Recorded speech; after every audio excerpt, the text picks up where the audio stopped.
edición más de Notibusco, la información fresca de las noticias. Antes de iniciar nuestro programa, damos un saludo especial al doctor Mario César Tejada, quien está muy atento todos los martes disfrutando de nuestros buenos programas. En el día de hoy hablaremos de la Convención de Viena de 1969, pero será nuestra corresponsal Sandra, con sus ingeniosas preguntas, quien nos llevará a la verdad de este tema tan interesante.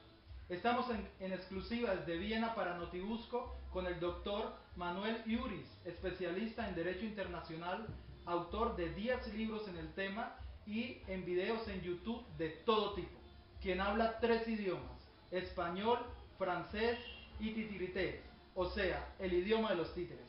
Adelante, corresponsal.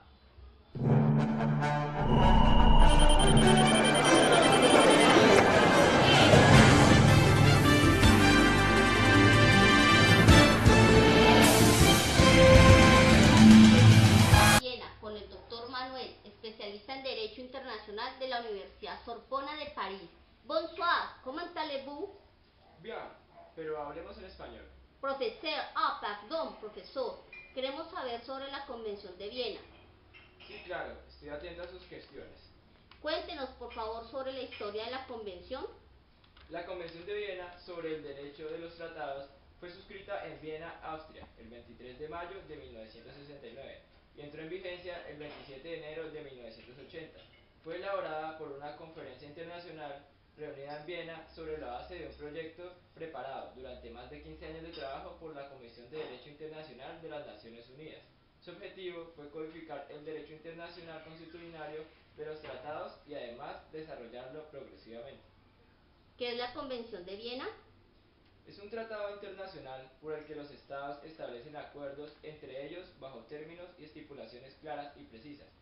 Es decir, es un tratado donde dice cómo hacer tratados o convenios con otros estados. Ajá, me queda claro. Es como un manual para saber cómo hacer tratados, ¿cierto? Sí. ¿Cómo está organizado ese tratado? Primero, empieza por el preámbulo. Después viene la parte 1, donde está la introducción. La parte 2 habla de la celebración y entrada en vigor de los tratados. La parte 3, observancia, aplicación e interpretación de los tratados. La parte 4, enmienda y modificación de los tratados. La parte 5, nulidad, determinación y suspensión de los tratados. La parte 6, disposiciones diversas. La parte 7, depositarios, notificaciones, correcciones y registros. Y las disposiciones finales y por último los anexos. Gracias, profesor. Hemos reiterado mucho el término tratado. ¿Qué significa? Simplemente es un acuerdo entre personas jurídicas o naturales, pero para la Convención de Viena es un acuerdo entre estados. ¿Yo puedo firmar tratados? No, solo los representantes del estado. ¿Y quiénes son esos representantes? Los jefes de estado, jefes de gobierno y ministros de relaciones exteriores. ¿Qué pasa, profesor, si dichos tratados no le convienen a un estado? Recuerde, madame, que para todo el consentimiento de los estados. ¿Y si no hay consentimiento? Pues hay dos opciones. El estado no lo reconoce así que no lo aplicará. Y si se hace sin consentimiento, hay nulidad del tratado. ¿En qué caso hay nulidad? Por ejemplo, en el artículo 52 establece claramente que es nulo el tratado cuya celebración se haya obtenido por uso de la fuerza o amenaza que violan los principios del derecho internacional. Por último, profesor, ¿nos puede comentar cuáles son las funciones de la Convención de Viena de 1969? Su función como fuente del derecho internacional, su rol como medio de cooperación práctica entre estados y su calidad de creadora de normas de carácter general, abstracto y permanente. Nos damos cuenta de la gran importancia de esta convención, al ser el vademecum para realizar tratados. Muchas gracias por acompañarnos y permitirnos conocer más del tema. Gracias a ustedes por su invitación. Espero les haya servido, aunque esto es solo una pequeña parte de la totalidad del tratado. Así que les recomiendo que lean y aprovechen que no tienen nada que hacer. Se me olvidó. Voy a hacerme una autopropaganda. Yo tengo algunos videitos en YouTube. Quiero compartirles uno que les pueda aclarar el tema.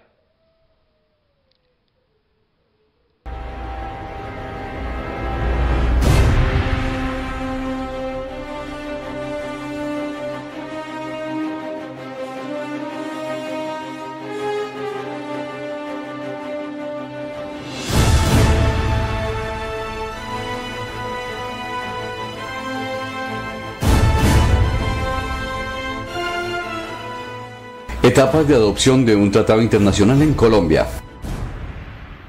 Primero, negociación. La finalidad de esta etapa es llegar a un acuerdo sobre el texto de definición del tratado. Según la Constitución Política de 1991, en su artículo 189, la función de negociar los tratados internacionales radica en cabeza del jefe de Estado. Sin embargo, esa función puede ser delegada al ministro de Relaciones Exteriores o a sus agentes diplomáticos, pero es requisito fundamental que después de que esto hayan negociado el instrumento internacional, el presidente de la República confirme el tratado, convenio o convención según el caso.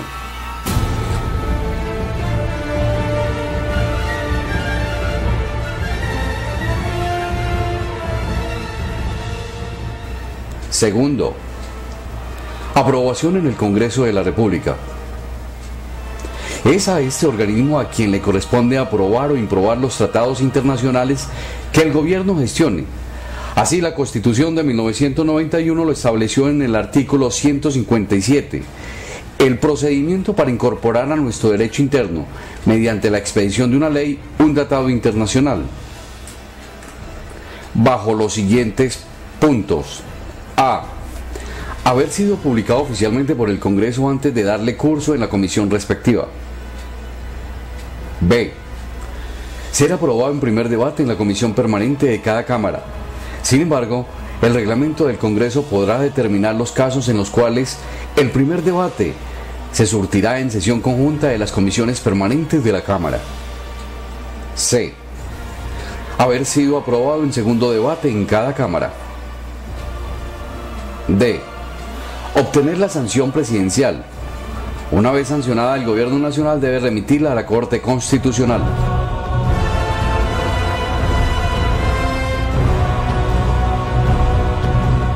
Tercero, control de la Corte Constitucional.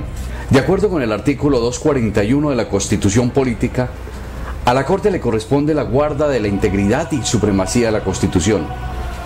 Por lo tanto, una vez que el Congreso ha aprobado un tratado, para que éste forme parte del ordenamiento interno, esta institución se asegura que ninguna de las disposiciones del tratado que se van a adoptar sea contraria a la Constitución Política, pudiendo declararlo exequible o inexequible, o formulando reservas en el control que le ha de ser previo, automático o integral.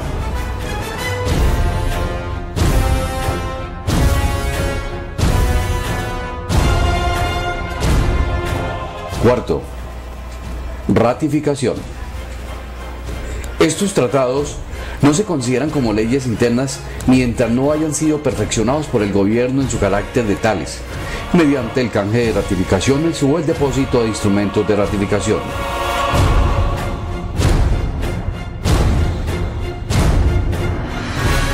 Quinto, promulgación. Por último, después de haber cumplido las etapas anteriores, es necesario que se publique en el Diario Oficial para que éste sea de público conocimiento y de obligatorio cumplimiento.